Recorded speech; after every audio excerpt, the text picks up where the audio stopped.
Hello everyone. Again, Pranav is here to deliver today's presentation, Hydrogenerator Part 12. All other links of the previous parts are given under the description box.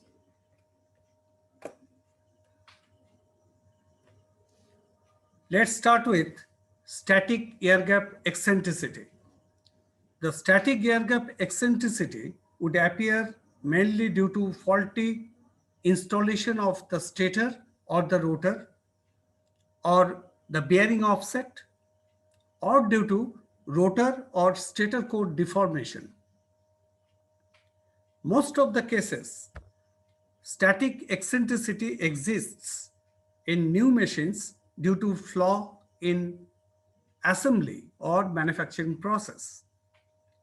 A maximum of 6% air gap eccentricity is rather permissible to have regular performance of the generator without any serious impact. Air gap uniformity in accordance with Central Electricity Authority standards.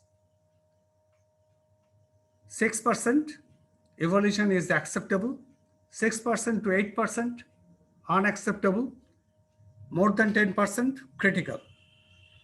Beyond that accepted value, significant vibrations would have been taken place. And if no remedial measure has been taken to reduce the eccentricity, then stator winding fault will occur due to mechanical aberration of stator insulation. Number two, dynamic air gap eccentricity. Unbalanced mass on rotor causes dynamic eccentricity, which is more common and complicated than other conditions. In large hydrogenerator, there would have been some deformation of the rotor as mostly caused by thermal variation or looseness of the bolt or detachment of welding joints, etc. during day-to-day operation. Through technical findings, it has been concluded that the occurrence of the stator vibration evolves mainly due to radial component of the electromagnetic force as imposed over the surface of the stator teeth.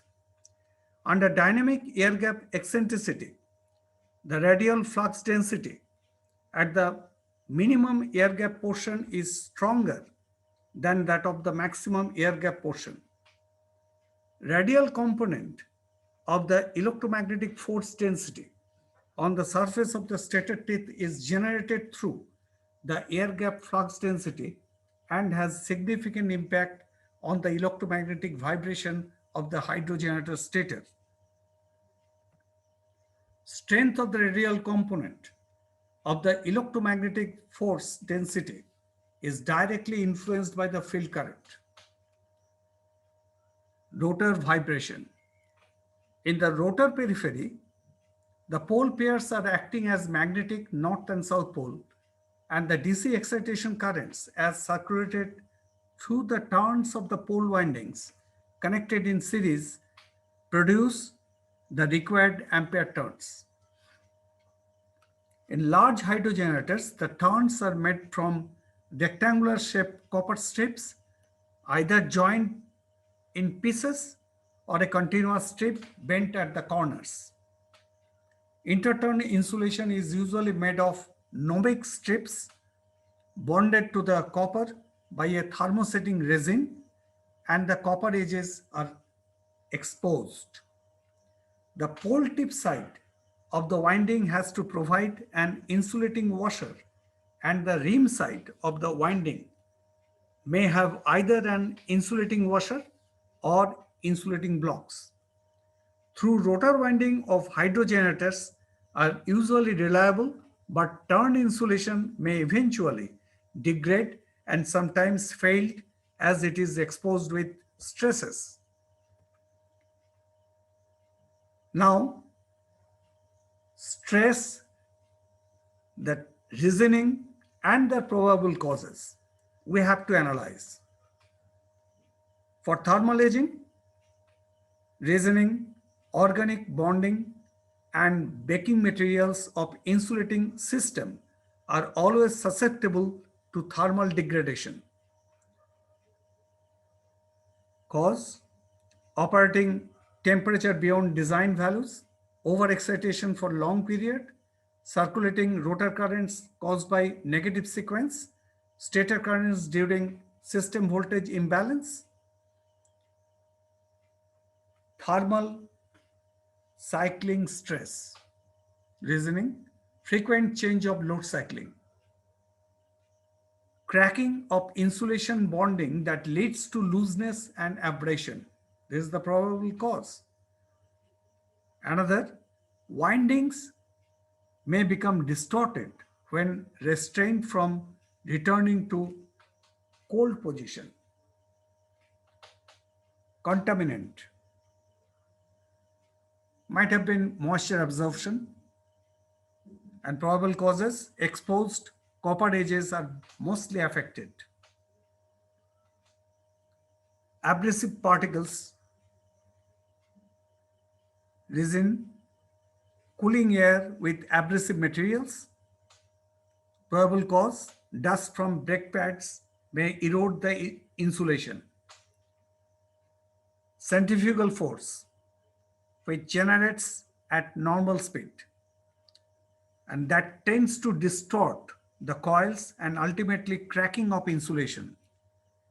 Repetitive voltage surges, transient voltages from system fault, faulty synchronization, asynchronous operation, or static excitation spikes. Probable cause: rotor winding interturn fault. This is the diagram for hydrogenerator rotor and rotor pole. Poles, ring, spider, axis, rim, insulating washes, pole tips.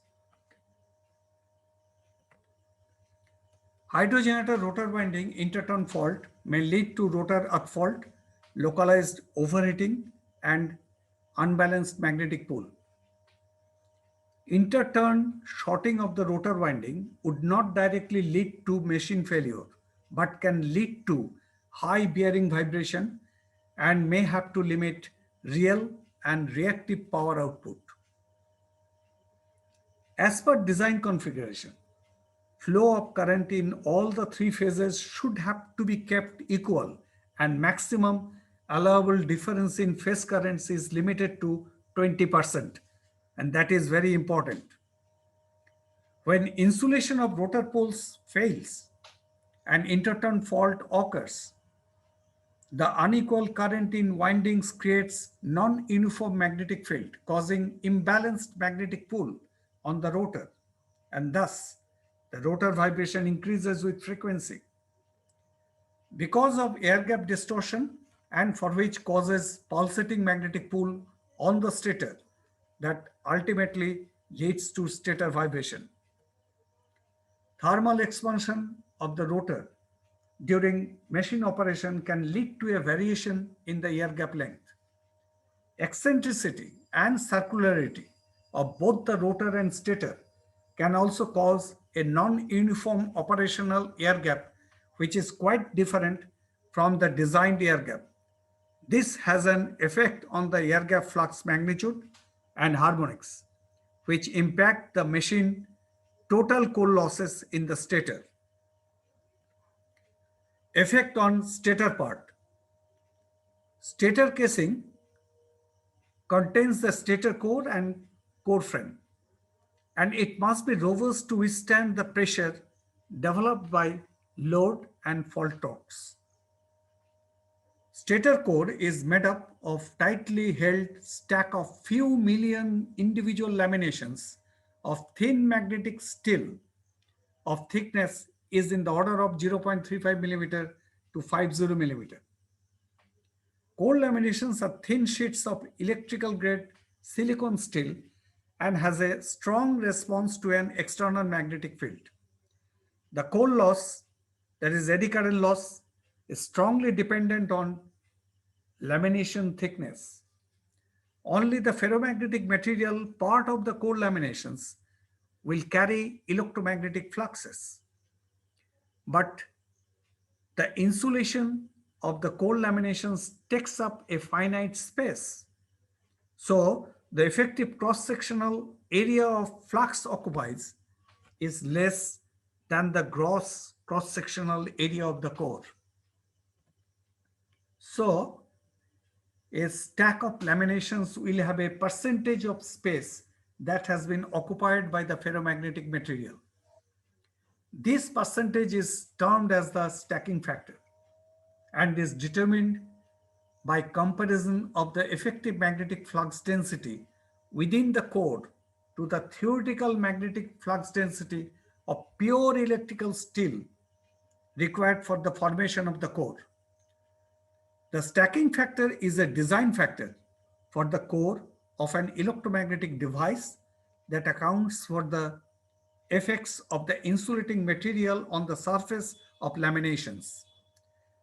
The stacking factor is used when calculating the magnetic flux density within the core. Laminated core always have a stacking factor less than unity. A stacking factor of unity implies no laminate at all. The higher the stacking factor, the higher will be the magnetic permeability per unit volume of the core. Based on the ferromagnetic phenomena as they occur in magnetic materials for magnetic core construction, the value of the stacking factor is dependent upon 1. The number of laminations, 2. The thickness of the lamination insulating layer, 3. The amount of space between layers due to surface condition of laminations, the interlaminar pressure. Once fully stacked and formation of a homogeneous core structure is completed, the stator core with core support bars, that is key bars, dovetail bars, etc., are placed to attach with the stator frame using various type of core to frame attachment arrangements. The purpose to provide key bars: 1. Tightly hold the laminations to the stator frame.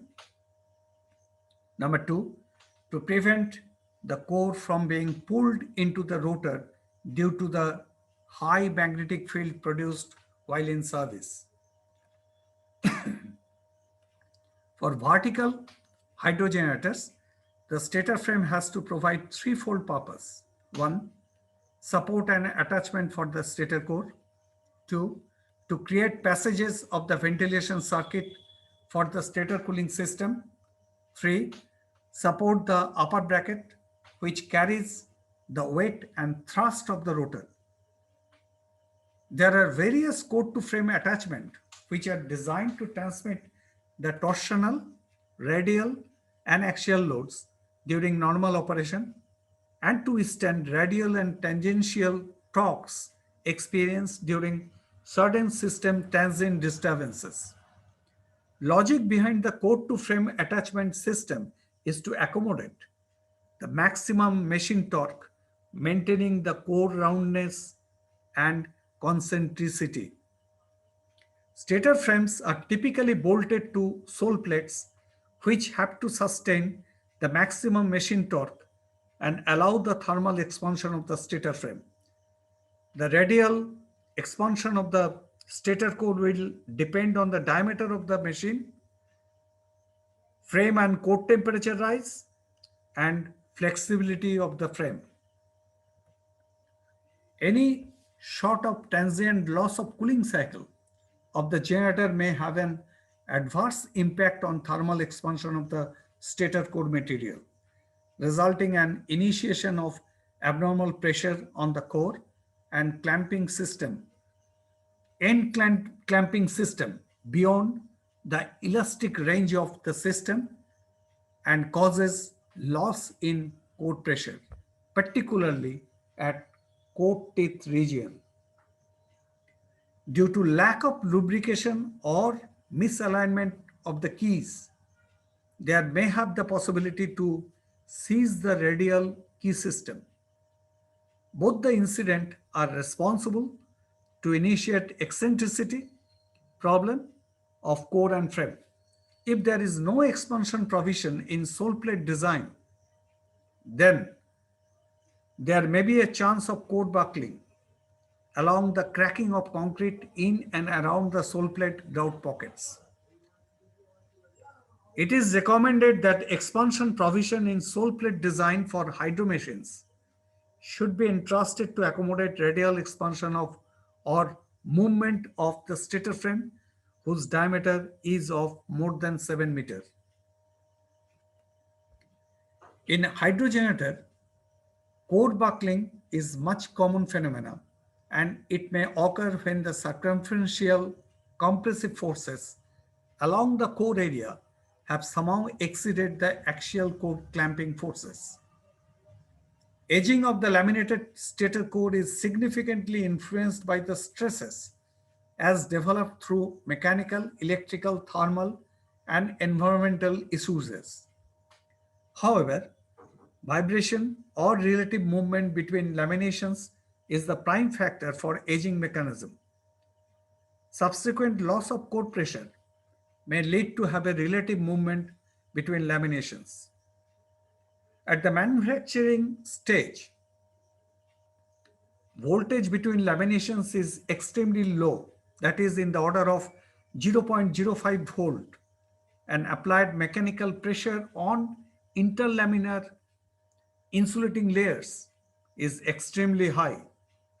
Therefore, these insulating layers are much susceptible to failure. At the present designing context, the lamination insulating system has evolved to apply melamine or phenolic or polyesters or epoxy resins. Even when the core pressure is in perfect state, still there will be a chance of relative movement between laminations as due to following reasons. One, abnormal temperature difference between one section of the core to another. Severe vibration due to magnetic imbalance. Loss of stator core to frame attachment. High stresses due to abnormal operation or system hazards. As the insulation of the laminations is abraded, that leads to shorting of core laminations, resulting in ultimate impact on the winding insulation to have a catastrophic failure. Vibration sparking is also an important phenomena to have an adverse effect on core interlaminar insulation in the tooth area adjacent to stator bars or coils. Vibration sparking, which is also termed as spark erosion, would have been initiated when the surface resistance of the slot portion bar or coil conductive coating is low enough to allow significant flow of currents along the coating between points of contact of the conductive coating to the stator core. Even at the normal course of operation, a cause of looseness of the bar or coil within the slot portion would also have been initiated due to vibration under the influence of magnetic forces. When the gap between the bar or coil and the core has become significant, then the induced current as generated by the main magnetic flux has to be disrupted to flow through the core and spark or arc is formed. Vibration sparking can have to damage the interlaminar insulation, causing shortage of core laminations. The core temperature in the region of shorted laminations would have been increased, and that may lead to propagate furthermore interlaminar insulation damage, resulting to have a major core failure.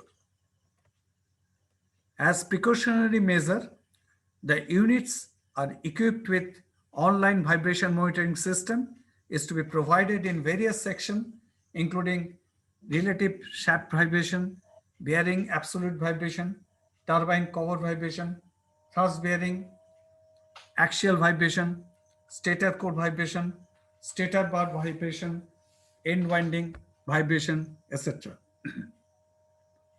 Electrical, mechanical, and hydraulic factors are responsible for these vibrations, which are much complicated and mostly unavoidable. There may be a possibility of severe vibration during any occurrence of sudden opening or closing of wicket gates. Amplitude of the vibration sometimes would have become so high that may lead to severe wear and tear along with unwarranted fatigue failure of machine guide vanes, runner blades, rim, bearing, shaft shield, shaft, runner labyrinth, loose or shear nuts, wedges, stampings, bolts, pole wedges, etc. Excess vibration can also cause excess noise. Rotating elements generate specific vibration frequencies and to be constantly monitored by sensors. Performance dynamics of rotating element are closely linked to vibration amplitude. Any increase of vibration amplitude may cause more severe problems. Detrimental vibration can be restricted by perfect design, proper installation, and planned maintenance. Vibrations are the most dangerous stresses, and detecting the vibration related issues at an earlier stage are much effective for safe and stable operation. Condition monitoring is an effective tool to identify the impending failure and also provides root causes of fault sequence in failure mode. Non-contact capacitive proximity probes would have to be provided to dynamically monitor the rotational movement of the generator or turbine shaft relative to the bearings. Low frequency accelerometers are usually provided to monitor the absolute vibration of the bearings and of the turbine cover. There is a schematic overview of the measurement including sensor positions. You see the generator, then the upper guide bearing, lower guide bearing, turbine guide bearing,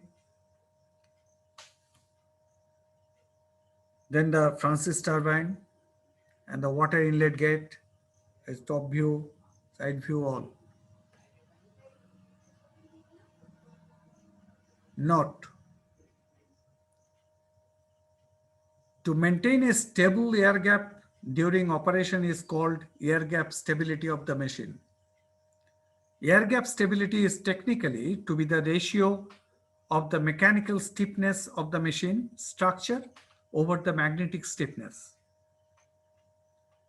Magnetic stiffness is the combination of rotor stiffness, that is rotor spider and rim, stator tip stiffness, the stacked core and frame, and the associated stiffness of the magnetic attraction of rotor and stator. Any minor change in core shape can have a significant effect on the natural frequency response of the core structure. So, any sort of stator core circular distortion or deformation, once it is identified at site, then matter should immediately be referred to an appropriate design authority of the OEM, that is, original equipment manufacturer, and necessary remedial work should only be carried out under their close technical supervision. Now, we discuss about the optimization of stator core temperature profile.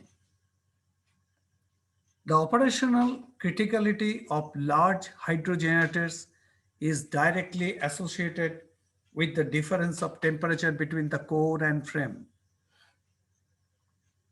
From startup of the machine, All components will experience dimensional changes with the rise of temperature, and that has to be accommodated within its specified structural ability without any physical damage or distortion of the components.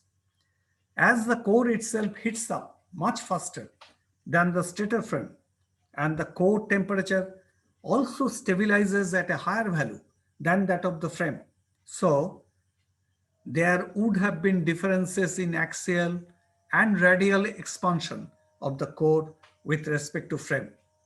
Axial expansion of the stator core and frame will usually occur at the top of the machine and can have a free space to expand. Though the stator core and frame are structurally linked, the core to expand axially more than the frame can be accommodated through a core clamping structure. Some of the additional axial growth may be accommodated by an increased clamping force on the core laminations, which would decimate the air content of the core structure. To accommodate radial expansion of the stator frame, a significant flexibility that has to be provided during the sole plate design of the large hydrogenerators.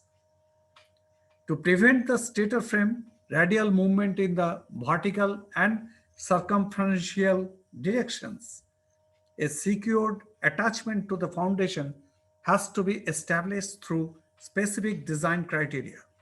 However, during operation, if the core temperatures remain reasonably uniform over the length and circumference of the machine, then the risk of buckling of the core laminations and chances of distortion of the air gap would have been less. From the basic evolution of core temperature distribution, it is concluded that the hydrogenerator of core length greater than 2 meter, then the difference of temperature at the top and the bottom of the core should better to be maintained within 5 degrees centigrade. The core temperature is to be measured through resistive thermal detectors, that is RTD, installed at the back side of the core. Also, for large hydrogenerators, the temperature difference between the stator core and frame would have to be maintained within 20 degrees centigrade. Whenever temperature difference exceeds 20 degrees centigrade, an analysis of the core compressive stress in the tangential direction under thermal and magnetic load should be emphatically carried out to avoid uneven expansion and contraction of the stator core and frame assembly. The variation of temperature around the circumference of the machine should be closely monitored and always try to be kept within 10 degrees centigrade. If the temperature variations will be kept within this limit, then more uniform stator circularity and more even distribution of stresses on the sole plates and concrete can be ensured. Over the years, to extend the functional ability of the stator core and trend can be drawn, and a long-term maintenance plan can be drafted, obviously based upon the OEM recommendations, which includes: one, documentation of operating parameters,